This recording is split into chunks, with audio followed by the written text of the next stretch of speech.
I'm Daniel James, and you're listening to 7am.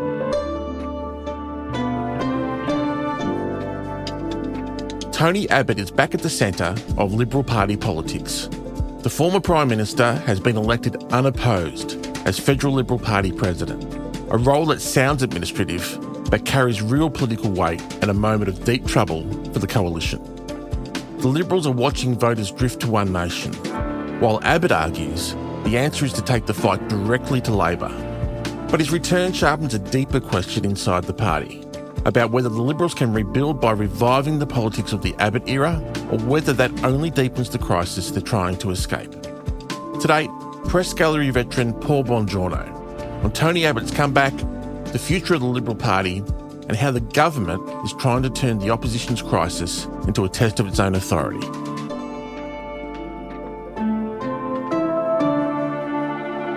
It's Saturday, June 6.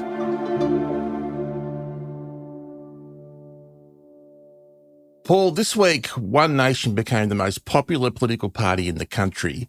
It's obviously bad news for the coalition, which hasn't been very effective at fending off Hanson's party. But now, former PM Tony Abbott has put his hand up to be the white knight that saves the Liberals as party president.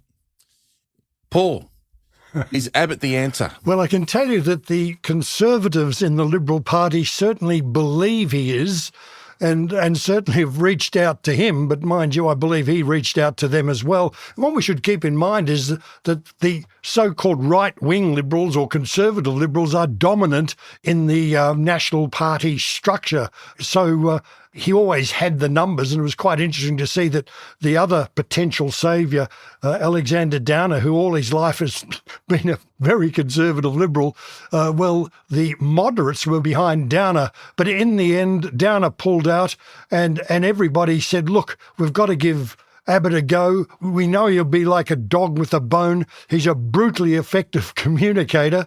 And let's face it, our backs are to the wall.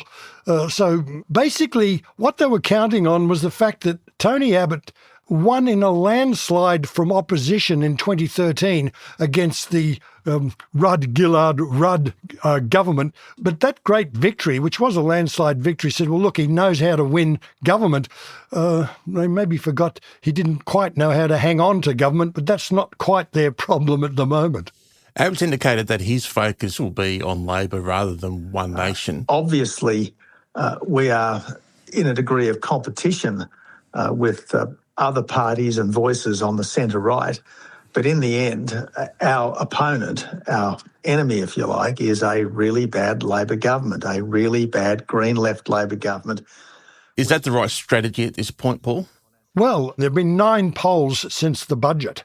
And in those 9 polls, the coalition has gone backwards. In 3 polls this week, the coalition's primary vote was just 20%. And what we've seen is, for the first time this week, One Nation in 2 polls even had more support than Labor. So the strategy that's been employed since the budget by Angus Taylor and the coalition to go hard to attack Labor, to talk about broken promises, to talk about how damaging it will be to Australia as we know it, all that sort of language, if anything, it's fed into One Nation rather than fed into the coalition. All of this simply isn't working. And Paul Kelly, the venerable Paul Kelly in The Australian, said that basically this is there's defeatism in the Liberals and the Nationals, with some of them saying, oh, we should form an alliance with One Nation, forgetting that One Nation is part of the existential threat to the Liberals and the Nationals for a very good reason. If the primary vote stays where it is and where it's been for a while now, then the Liberal or National candidate will come in behind One Nation. And therefore their preferences will elect a One Nation candidate at the expense of a Liberal. It's like cutting their own throats. And there's a bit of an example of this. Even though the Nationals did extremely well in Farrer, they still didn't get a majority in their own right. They needed preferences to get over the line.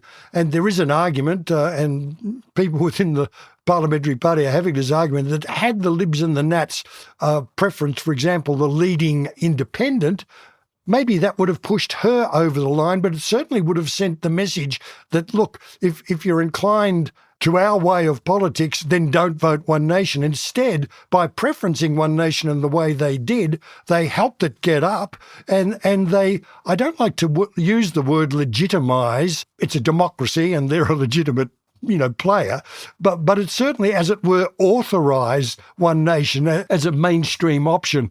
And this is a tactic that Abbott seems happy with, that when you analyse it a bit further, does seem to be a recipe for even greater disaster.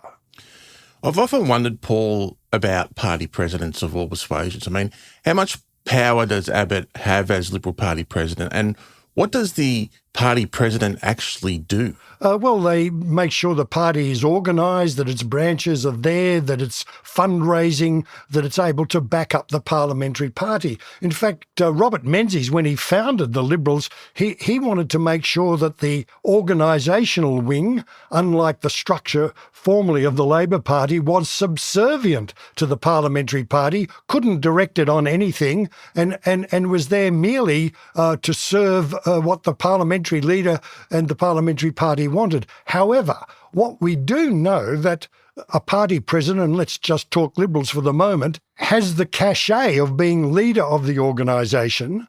When the organisation is in such dire straits and they turn to someone like Abbott, a former Prime Minister, a political pugilist of some note, it's clear they're saying, look, we want you to be the president and probably lift us, do more than just make sure we're fundraising. Look, I don't expect to be in the media every day, but on the other hand, I do think that my presence now in this senior role will demonstrate to people who might have been sceptical that the Liberal Party is fair income about abolishing net zero, fair income about cutting back mass migration. And the danger here is that in making someone like Abbott the president, they're creating another focus other than the parliamentary leader. But there will be some public facing to this role rather than it just being an administrative role?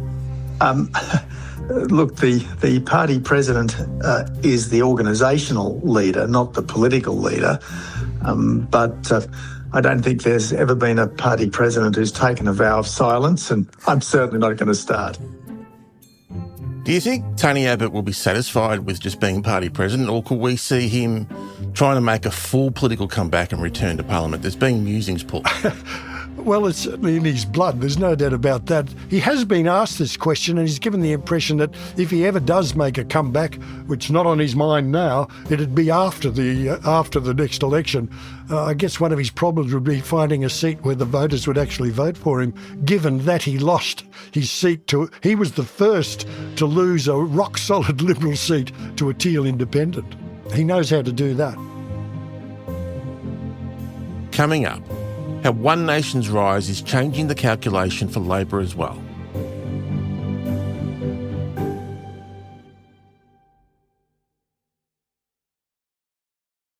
Paul, if we go back to One Nation, the party has risen in every single opinion poll since the budget. Now the election is still a long way away, 2 years. So where does this leave Labor? What's the worst case scenario for them? Well, if you take some of the work done by the Redbridge polling group, first of all, their MRP poll, which went to every electorate in Australia trying to work out which way they would go, and then just the normal poll, if you like, this week that found One Nation the most popular political party. The challenge is there for Labor to hang on to government either as minority or majority, or worst case scenario, depending on the trend of the polls that seems to be established, they could be pushed themselves into opposition. So, it's very high stakes. In fact, Wayne Swan, the national president of the Labor Party, sent out a fundraiser this week pointing out that the interview that Pauline Hanson gave last weekend on Sky, where she, for the first time, went into quite a bit of what she thinks and where she wants to head, her agenda on workplace relations, on hiring and firing people, on who should be paid what, was basically a revisiting of John Howard's work choices on steroids, where the employer has all the cards and the employee cops the hindmost. You can't even sack anyone if they're not working, if they steal from you, then you see yourself through the courts. This has to change. It has to change. There's a give and take in employment, and people have the right to employ who they want to. We've become too dogmatic, and we're not listening to the employer out there. Wayne Swan and the Labor Party jumped on this. They sent out a fundraising letter to their supporters, and they pointed out that this is part of One Nation's agenda. And furthermore, it's being bankrolled by billionaires. And the plea was, look, Labor has to get busy. We have to be fighting fit on the ground now, because the only time to begin holding on to power is now, not when an election is called. So the other point to make too is that the budget, without a doubt, has cost Labor politically. But I was talking to a cabinet minister during the week who said, look, the political design of this budget is, once it is passed, once it is no longer creating the headlines, people say, well, what was that all about? Because they've grandfathered most of it, and some of it doesn't come in for a couple of years. And anyway, it won't directly affect millions in the way in which, which the naysayers are pointing out. I mean, if we look at the way that the commentary has gone around the budget, Paul, I mean, what have you made of the reaction from the mainstream media in particular when it comes to this? So, you mean, you watch the nightly news, you watch the commercial television news, you listen to commercial radio, and you would swear that the budget was the worst thing to happen to the country since Federation. What have you made of it as a veteran of the press gallery? You'd have to say that the Australian and the Murdoch tabloids have become, well, basically propaganda sheets, if not of the Liberals, certainly of the opponents of the Labor government, and make very little attempt to any sort of balanced approach to it. I mean, we just see acres of negative stories digging up the most extreme examples as reasons why this budget is such a failure. I was told in a group meeting with the Prime Minister about 3 or 4 weeks ago that the people at the Australian warned him that if you do touch negative gearing or capital gains tax, then we will go in hard on the broken promises. So Albanese was given forewarning that this sort of approach would happen. The government, however, says, look, we're at the stage where we could not just sit back and do nothing for the next 2 years without addressing the radical causes of what is a genuine housing crisis. And finally, Paul, if we turn to our great friends across the Pacific, the Americans, this week's been a busy week on that front too. First, we were told we would only be getting second-hand subs from the US under the AUKUS deal. And then Trump slapped a 12.5% tariff on us and 43 other countries. Is America making the government look good or bad right now? Well, it's making us look like a client state. And I'd have to say to you, General, that's exactly what we are. It's what we've come to. We're now in the situation where our most important ally is doing us and basically the rest of the world more damage than any of our putative enemies. Trump's war in the Middle East has completely thrown the world trading order and economy into disarray at great cost.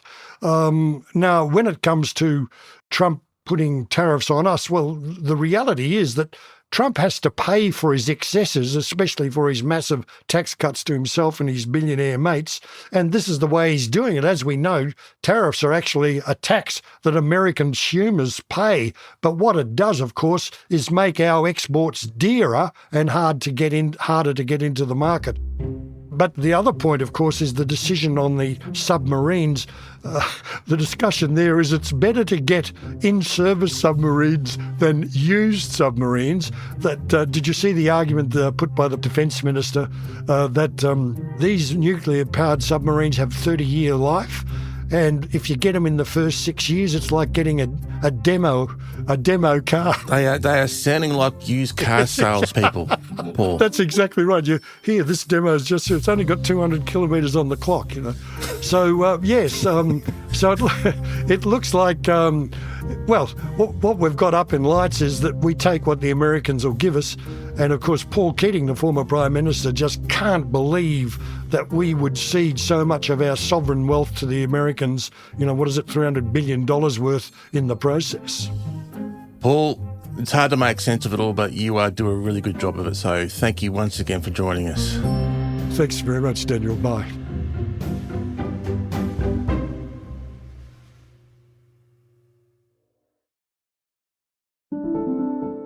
"7am" is a daily show from Solstice Media.